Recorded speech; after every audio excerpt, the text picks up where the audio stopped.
Hi, it's Michele McGowan from Podiatry Unfiltered. So here we are making a Canva video.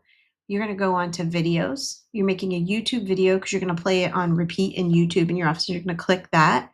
Then you're going to go over, you're going to see on the side on Canva, it's very easy to use. These are the elements that we're going to use as we make this video. The first thing I do is I do click on elements. I have a little circle that I wind up putting my logo into this. You want to keep your branding as consistent as possible.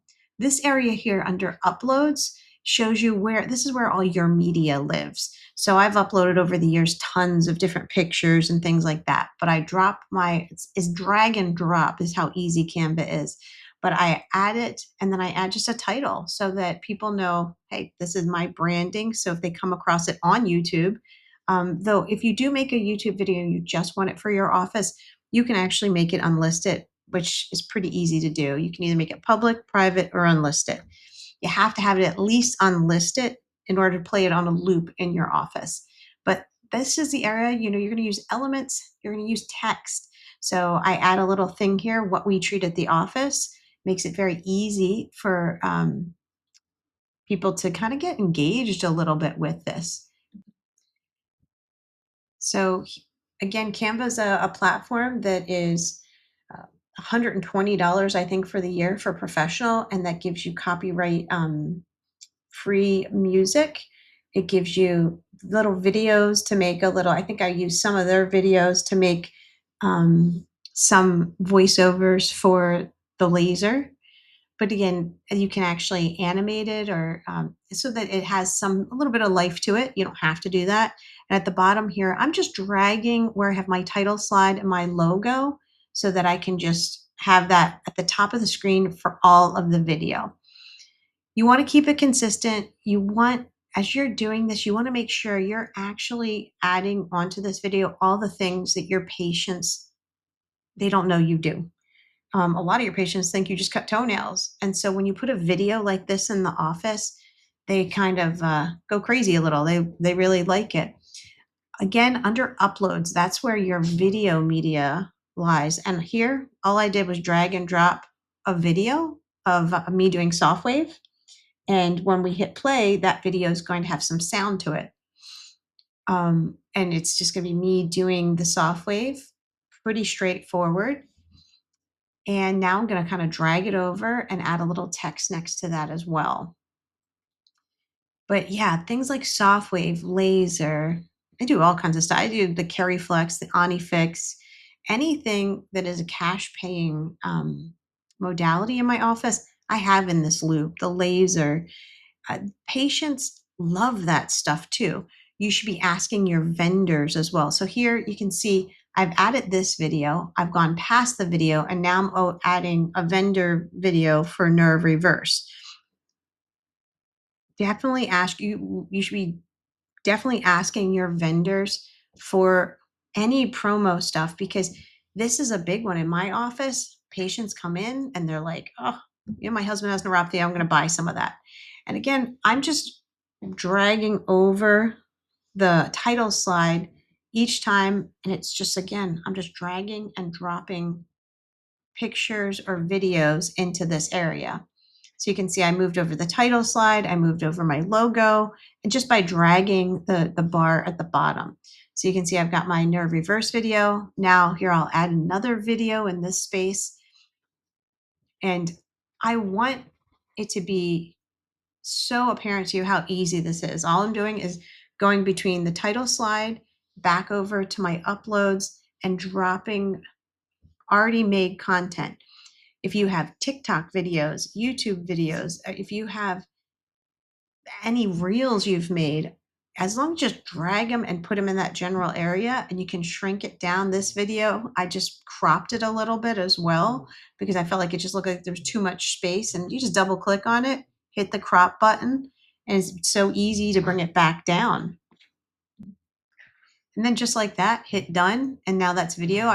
That's cropped very nicely. And I can add that, and then in this area, this video it had sound to it, and it was Dr. Henny talking to patients. So I went down and I extracted the audio. So it took the audio out of the video. Then I right clicked on it and I deleted it. So now that video has no sound. I can go back and I can add my sound from Canva. So once it's deleted and I hit play, there's no more sound there. So I can't hear him talking about the patient's husband. And then once it's deleted, I add the music. It's very easy to add music. You go over to the left-hand side where it says audio, and there's already music. You can click and hover over them. They'll tell you if it's copyright free. And again, you're using this in your office. And if you wanted to have it unlisted, no big deal. Once I get to the front of the video, so you want to make sure you're clicked on the video that you want to add sound to, I hit it. Now that sound is attached to that video. So when we hit play, you can hear the music in the background as it's playing. But yeah, it was pretty much very easy to do. And once I add the music, it's pretty seamless. And you can see, you can go back and forth in the timeline. It's a very easy software to use or online resource. So I go to the end of that, and then I can click there. I shortened the video, I shortened the sound because the sound was a little bit longer than the video. You can go back up and you can see now it's just about right. Doesn't have to be perfect too. This is in your office. The most important thing is that you get it done. But yeah, it's a very easy resource to use. Once that's done, yeah, you just keep dropping videos right after that. And if your title slide isn't long enough, you just drag it over. But yeah, so what I did here is I just went back again. You just go back over to where your uploads are, and your uploads are where all of your videos and pictures at. And it doesn't always have to be, if you don't have videos right now, just dump pictures of stuff in there. Like, your patients want to know. Video is definitely better. I definitely would say if you have video, and it's the stuff that you like to do. Like, I think when we added this PRP video, it changed even a dynamic in our office for patients who are like, oh my gosh, I didn't know you did that. And it actually gave us a lot more referrals for more musculoskeletal stuff that we want to see, like Achilles tendonitis, plantar fasciitis. And again, you want to add some text, you just go over to the text, and then if you want to animate it, it's very easy to do so there. Once you're done this video, you can just upload it to YouTube, or you can put it on a USB drive and in a smart TV, just plug it in the back of the TV. But yeah, what I did was I just took this whole video and uploaded it to YouTube, and I'll have the finished product on YouTube as well for you. But I say video as much be real as humanly possible. Realistically, we all get busy, so you're not going to have a million videos a day, but it's great because, like, I don't like talking. I don't like people hearing my voice like while I'm there, in forward facing motion. So it's nice because you can go back and do a TikTok. If you don't even want your voice on it, you can add music and then just text like I did with the PRP video, it's easy. And it's just a way to get all of that content out there so your patients know what you do. We have so many great services we offer in podiatry. Then I just went to my YouTube channel and uploaded it. And that's it. Hit upload, drag and drop, and then you just put it on a loop. When it's on your TV, go all the way to the right. You'll see settings and put it on loop. Easy peasy. There's no excuse. You should be doing this in your office, especially if you're doing higher ticket services where you want to increase your revenue and help your patients.